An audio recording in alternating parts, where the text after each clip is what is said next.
Assalamualaikum warahmatullahi wabarakatuh. Ketemu lagi dengan Salima Catering. Apa kabar ya teman-teman semua? Nah, hari ini Salima akan memasak bolu kombojo khas Riau.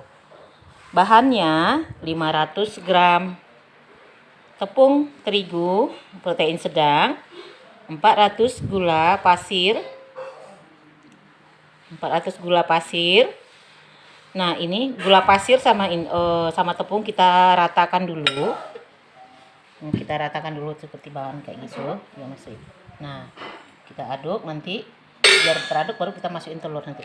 Nah, bahan yang selanjutnya 1 sendok teh garam masukkan.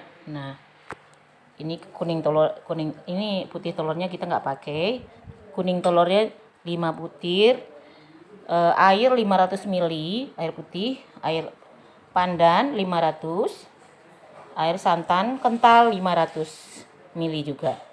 Nah, sekarang kita aduk dulu tepungnya.